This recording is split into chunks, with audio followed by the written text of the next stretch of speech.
messieurs, bonsoir et bienvenue à cette émission de Info 9. La Maison de la famille veut concrétiser son projet d'agrandissement, si possible, en 2010. Alors, pour nous en parler, je reçois la coordonnatrice de la Maison de la famille à La Sarre, Mme Cynthia Lefebvre. Madame Lefebvre, bonsoir. Bonsoir. Concrétiser son projet d'agrandissement, est-ce que ça fait longtemps que c'est en pourparlers ou en discussion, cet agrandissement-là? Ça fait quelques années qu'on en parlait. Il n'y avait rien d'officiel. Et puis, c'est à l'Assemblée générale annuelle de juin 2009 qu'on a vraiment décidé de concrétiser le projet, de le mettre dans les orientations de la prochaine année. Donc, on a vraiment, à partir de ce moment-là, fait un plan de travail. Et puis là, j'ai un peu mieux organisé les choses pour qu'on puisse réaliser le projet. C'était rendu trop petit? C'est trop petit, ça fait longtemps. Ça fait longtemps, exactement, oui. Ça fait longtemps, mais on réussissait à s'organiser quand même assez bien. Sauf que là, ça devient de plus en plus problématique.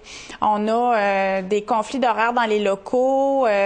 Parfois, on est obligé de mener nos activités à l'extérieur de la maison de la famille. Les matinées de Noël, c'est très rare qu'on peut les faire dans nos locaux parce que c'est trop petit. Nos assemblées générales annuelles, on est obligé de les tenir à l'extérieur. Donc, non, c'est pour centraliser tout ça au même endroit. Oui, oui. Puis aussi, on accueille un nouveau projet qui s'en vient à la Maison de la famille à partir du 1er avril. C'est un projet de stimulation précoce auprès des enfants de 3 ans qui était depuis toujours au centre de santé.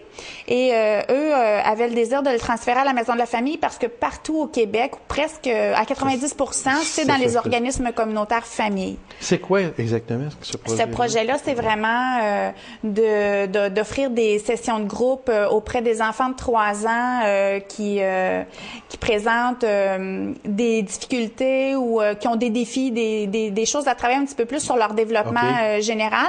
Alors, on fait des sessions de groupe pour sur le langage, la motricité globale, la motricité fine, différentes sphères du développement là pour favoriser. Chose que vous ne pouviez pas faire, que vous ne pouvez pas faire si vous n'agrandissez pas. Ben c'est ça. En tout cas, c'est une raison de plus qui fait qu'on a vraiment besoin d'un agrandissement parce que le sol, probablement qu'on va en parler tantôt, mais c'est vraiment pour offrir un espace mieux adapté auprès des enfants.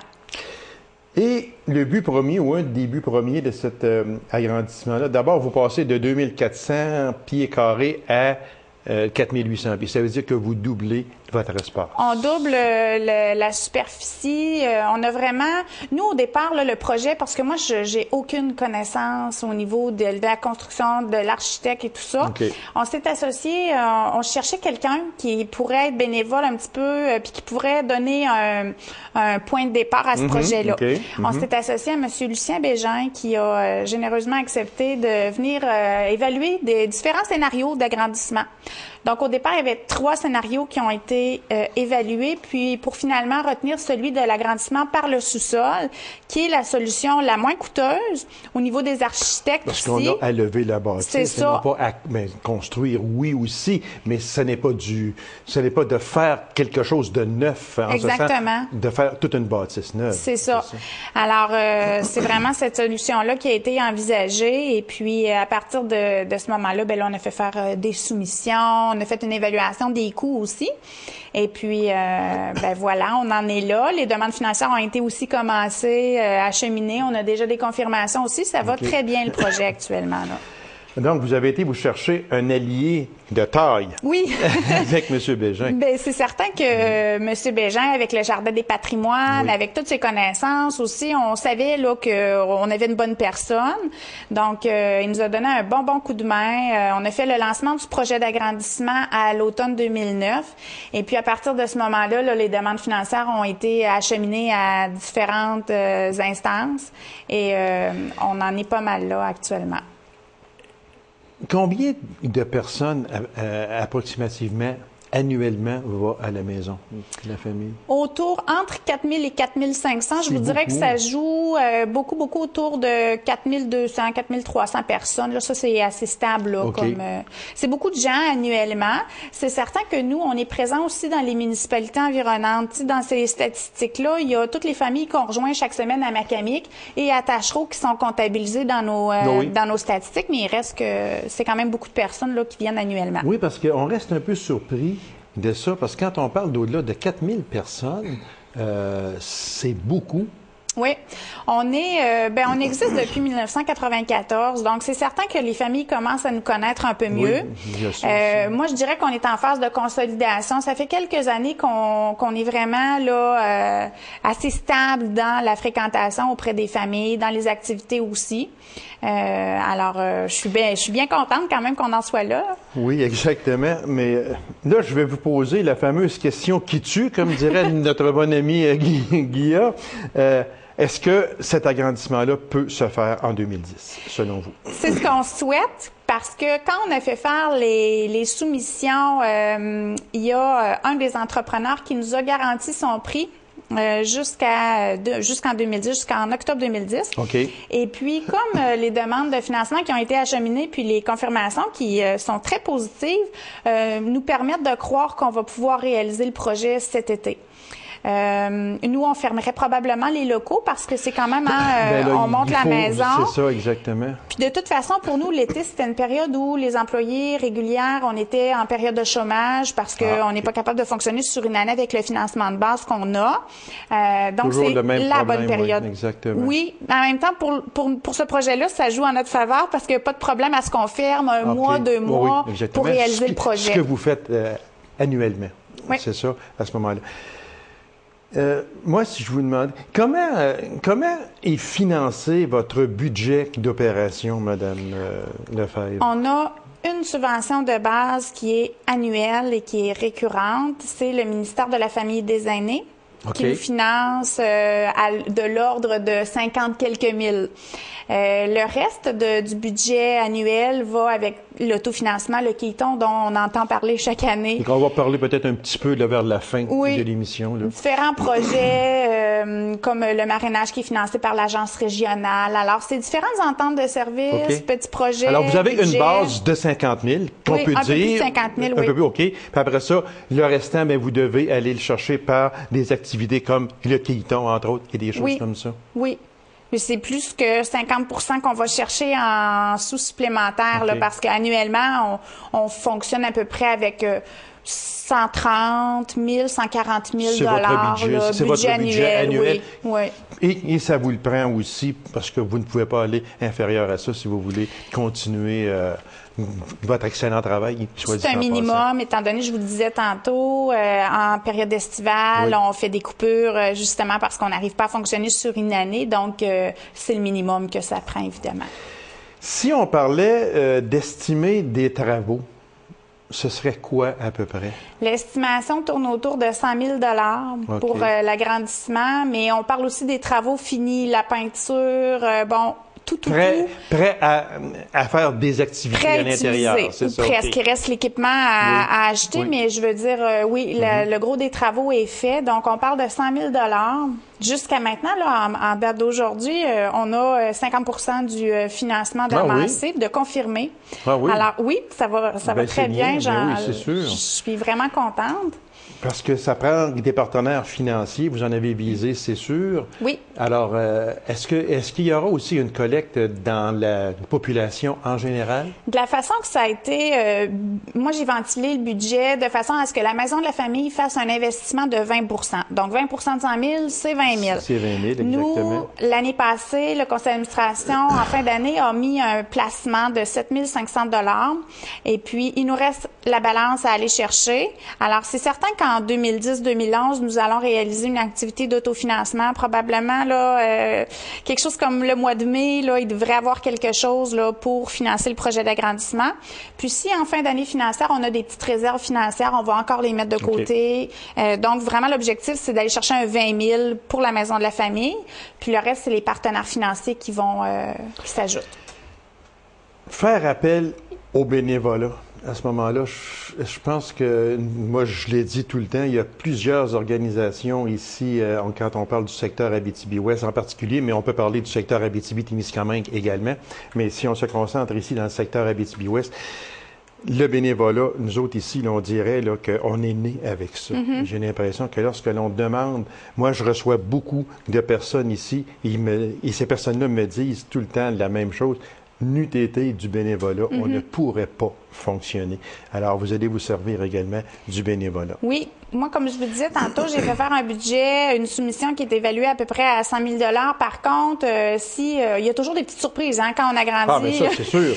On peut mettre un autre 20 oui, ou presque. Là, oui. Alors, comme on n'a pas un budget illimité aussi, alors on va probablement faire appel au bénévolat pour des tâches qui sont plus secondaires, comme la peinture, des trucs comme ça. Alors, c'est certain que c'est envisagé parce que si je recule dans le temps, en 2002 ou 2003, on avait fait faire l'extérieur de la maison de la famille après que la ville nous ait donné la bâtisse. Et puis, on s'est associé avec un entrepreneur. Puis l'entrepreneur a accepté aussi de faire affaire avec des bénévoles, juste pour enlever la finition extérieure qui était à ce moment-là sur la maison. Puis l'entrepreneur a comme supervisé les travaux, puis a fait après la finition qu'on a actuellement. Alors, c'est sûr qu'il y a des associations comme ça, parce que c'est délicat aussi quand on parle de travaux de rénovation, de construction, peu importe. On peut pas faire affaire avec des bénévoles comme on le voudrait. Non. Parce qu'il y a des normes à respecter aussi. Exactement, c'est sûr. Quand vous avez parlé tantôt qu'il y avait 3 scénarios qui étaient envisagés, dont celui qui a été retenu, qui est on lève et puis on fait un sous-sol. C'était quoi les 2 autres? Il y en avait un qui c'était d'agrandir, mais en hauteur. Là, à ce moment-là, il aurait vraiment fallu amener les bureaux au premier étage, vraiment tout refaire le rez-de-chaussée. Beaucoup plus dispendieux. Puis là c'est des plans d'architecte et tout ça. Puis l'autre scénario, c'était l'agrandissement soit par l'arrière du terrain ou le côté, mais par le côté, c'est notre cour extérieure qui est copée si on voulait pas. Puis par en arrière, ça laissait pas assez une grande superficie. Alors, c'est pour ça que les 2 scénarios ont été... Le scénario idéal, c'est qu'on lève et on fait un sous-sol à ce moment-là. Je veux pas être pessimiste, absolument pas, mais advenant le cas où ce ne serait pas 2010, j'espère que non, ça va être en 2010, mais advenant le cas où ça ne pourrait pas être 2010, le projet reste toujours sur la table et on travaille sur 2011 à ce moment-là? L'année passée, à l'Assemblée générale, on en avait fait un projet triennal, donc sur 3 ans, ce qui nous amène jusqu'en 2011. Alors, il n'y a pas... c'est pas la question d'être pessimiste. Moi, je pense qu'on peut se donner une année supplémentaire aussi pour travailler le financement si c'est pas réglé. À ce moment-ci, je ne sais pas si vous voulez que je vous parle des investissements qui sont confirmés. J'aimerais. J'ai la Ville de la Sarthe qui a confirmé un 500 $, le député François Gendron qui donne un 1000 $, puis lui, M. Gendron, a fait une représentation à notre ministère de la Famille pour un 4 000 supplémentaire. Ça, j'ai pas la confirmation de ce montant-là, par contre. Il y a le mouvement des caisses de jardin qui nous donne un 15 000 conditionnellement au financement total du projet. La MRC d'Abitibi-Ouest, dans le cadre du PAC rural, on a eu un 25 000. Puis la Maison de la Famille, comme je vous disais tantôt, on a un 7 500 $ là, de côté actuellement. Alors ça, c'est les sommes qui sont confirmées. Je suis à déposer un projet à Centraide dans le cadre des projets spéciaux. J'ai refait une demande au PAC rural parce qu'on m'avait laissé entendre la possibilité de redéposer pour un 2e projet. Alors ça, c'est déposé. Je suis en attente du ministère de la Famille pour le 4 000 $ et je vais probablement déposer dans le cadre du Fonds d'économie sociale au CLD. Alors ça, c'est ce qui reste à avoir comme confirmation. Alors, c'est un beau dossier et on s'aperçoit aussi que les sommes entrent et puis en espérant qu'elles vont continuer à entrer. Et moi, je tiens à vous féliciter, Mme Lefebvre, parce que c'est un dossier qui est lourd et vous semblez le mener d'une main de maître. Comme je l'expliquais à mon équipe, pour moi, c'est un projet, c'est mon bébé un peu. C'est un projet que je tiens il y a déjà quand même quelques années parce que je voyais que les locaux commençaient à être petits, tout ça. Alors, c'était quelque chose que je voulais réaliser. Puis pour moi, c'est important de le faire. C'est justifiable de le faire. On veut pas juste agrandir pour agrandir. Non. Il y a vraiment des raisons. Je pense que la raison principale et majeure, c'est que vous puissiez faire tout ça dans le même local. Oui. que vous n'avez pas à aller à l'extérieur pour faire une réunion ou pour une fête ou peu importe quoi. Concentrer, faire ça à la même place. Juste ça seulement, c'est très important. Absolument. Puis c'est sûr que nous autres, quand on organise, par exemple, la matinée de Noël, bon, ça peut être intéressant de la faire à l'extérieur, mais pour nous, c'est toute une organisation. parce que là, il faut tout sortir. C'est ça, les jouets, bon, la table à langer, il faut penser à tout avec les familles, les bébés, bon, les chaises hautes. C'est beaucoup d'organisation. Parce que là, mais tout reste à la même place. Oui. Non, c'est vraiment... Madame Lefebvre, il reste à peine 2 minutes. J'aimerais juste qu'on fasse une parenthèse sur le Keyiton qui a eu lieu les 19 et 20 février dernier. Le gros titre, c'était « La maison de la famille n'atteint pas son objectif ». Vous n'avez pas atteint. Vous avez quand même amassé un très beau montant. Et puis, on tient à vous féliciter, puis on tient aussi à féliciter et à remercier la famille d'honneur. Est-ce que vous avez quelque chose à rajouter sur ça? Le bilan qu'on en fait, c'est que c'est une grosse fin de semaine. L'équipe de bénévoles, la famille d'honneur, tout le monde a travaillé très, très fort et je pense qu'il faut stabiliser les revenus.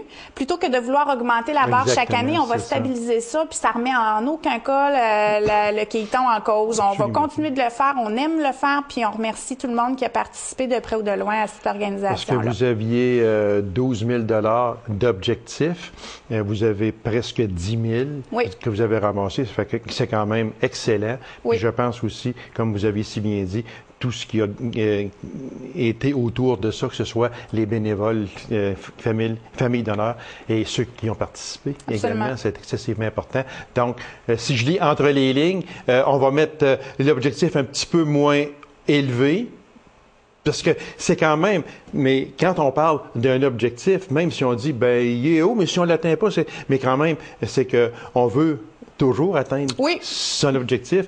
La crise financière, quand même, n'est pas terminée encore. Non, puis vraiment, cette année, on a connu son impact. Vous l'avez connu. Ah oui, vraiment, les commanditaires nous répondaient, c'était vraiment ça la raison principale. Alors, on va stabiliser les revenus. Alors, on va stabiliser avec un nouvel objectif qui sera atteint, j'en suis persuadé. Alors, Madame Lefebvre, merci infiniment. Et puis, la maison de la famille va s'agrandir en 2010, j'en suis persuadé.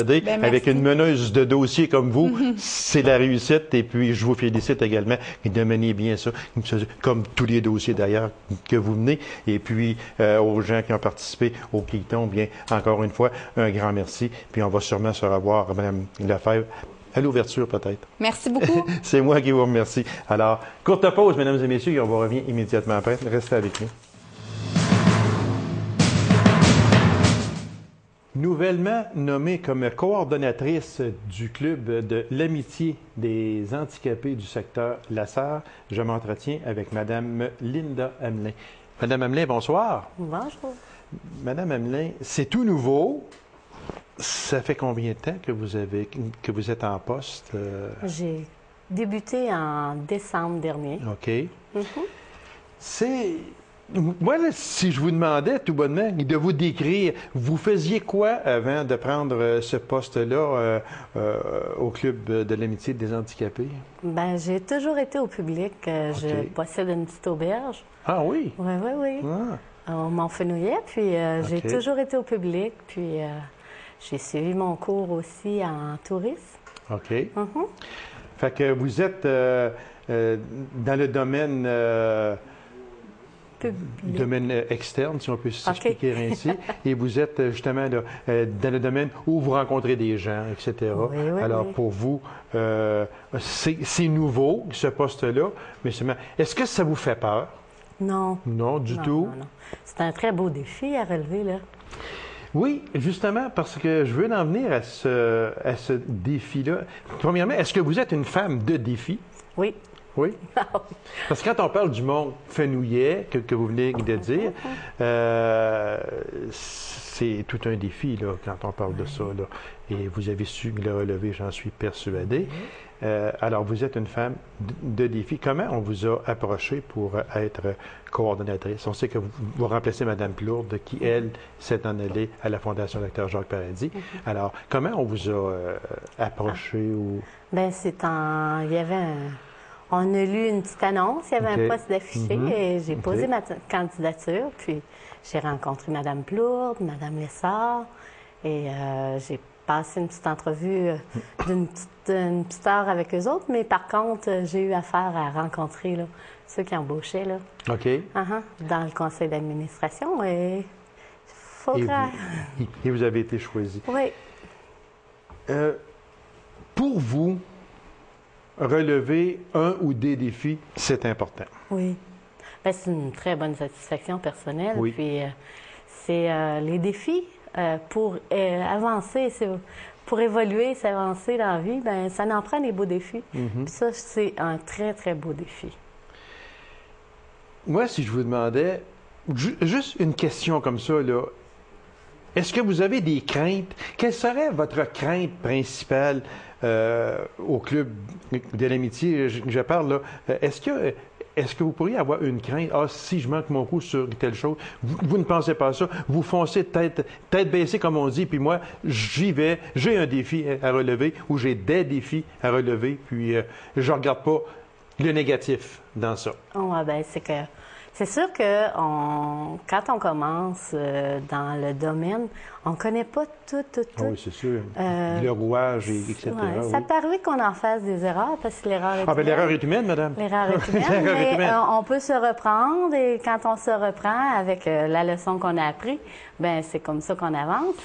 Moi, j'ai toujours dit qu'il y a un genre de personne qui ne fait jamais d'erreur, c'est ceux qui font rien. Oui, c'est à peu près ça. C'est tout simplement ça. C'est dans... Je suis pas mal dans cette direction-là, moi aussi. OK. Donc, c'est un défi pour vous qui est très important. Est-ce que vous connaissiez avant le Club de l'amitié des handicapés? Oui. Oui. Oui, je connaissais le club parce que j'ai eu ma sœur, le bébé chez nous, a été handicapé. OK. Alors, on a appris, on a eu une très belle richesse. C'est la plus belle richesse que j'ai eue, c'est d'avoir cette petite sœur-là. Ça, c'est bien, ça, de dire ça. La plus belle richesse que vous avez eue. Parce que ça nous remet les valeurs. Ça remet des valeurs. C'est des valeurs qui sont simples, profondes et naturelles pour eux autres. C'est des gens qui ont tellement à nous apprendre. Mon Dieu, oui. Tellement. Puis moi, à chaque fois que je peux en parler, j'en parle. À chaque fois que je peux recevoir des gens ici qui s'occupent de ce genre de personnes-là, je leur fais toujours une place sur mon émission. Puis ce sera pareil pour vous également. Vous aurez un temps d'antenne aussi souvent que vous voudrez bien en avoir. Et puis, ces gens-là, ces personnes handicapées-là, je pense que vous allez être d'accord avec moi, ces personnes-là ont le droit de vivre en communauté. Ces personnes-là ont le droit de vivre parmi tout le monde. On les a sortis du placard et bravo. Puis, je pense que ces gens-là ont leur place dans la société. Pour le point que je pense, ces personnes-là ont leur place. Ont leur place. Ils ont des choses à nous apprendre, des valeurs à nous inculquer. Ils ont tellement de simplicité et ils donnent beaucoup avec amour. Oui, ça, c'est vrai. Puis ils ne demandent pas nécessairement rien en retour, là. Ils sont prêts, ces personnes-là sont prêtes à donner, à tout donner.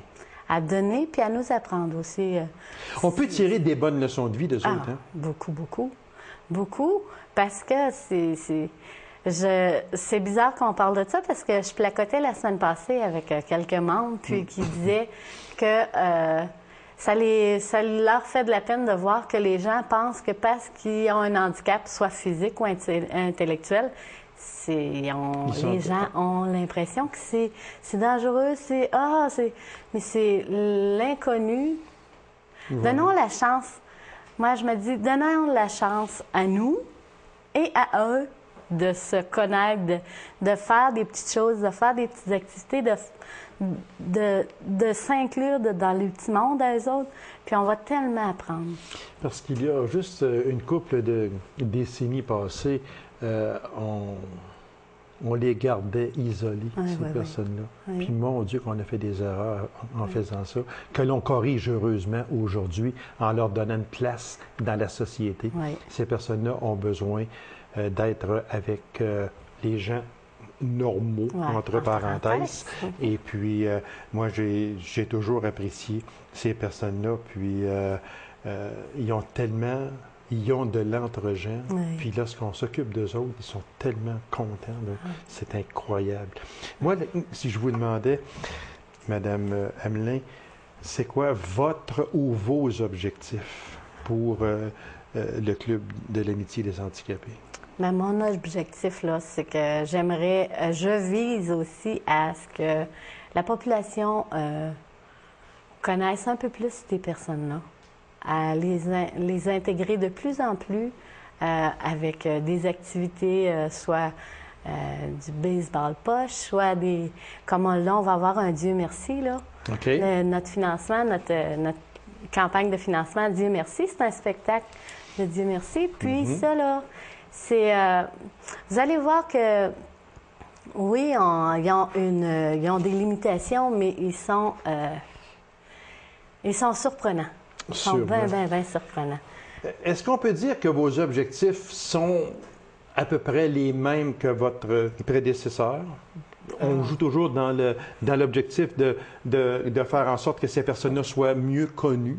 Oui, l'intégration. Et puis, en les connaissant plus, on va les apprécier plus. Oui, parce que Mme Suzanne, qui était là avant moi, elle a fait un très grand pas. Puis, j'espère de pouvoir continuer son élan. Oui, j'en suis persuadé. Vous avez touché un mot tantôt, campagne de financement. Oui. Vous faites un Dieu merci. C'est quand vous faites ça, madame? C'est un spectacle qui va avoir lieu le 17 avril à la salle Desjardins, à la Sarre. Puis, ça commence à 19h. Et c'est ça, là, ça va être des sketchs du Dieu merci, des personnes invitées, avec des personnes avec le déficience qu'ils ont. Mais c'est un spectacle parce que c'est tellement drôle. Parce que c'est... Puis ces personnes-là, je suis certain qu'elles sont heureuses de participer à ça.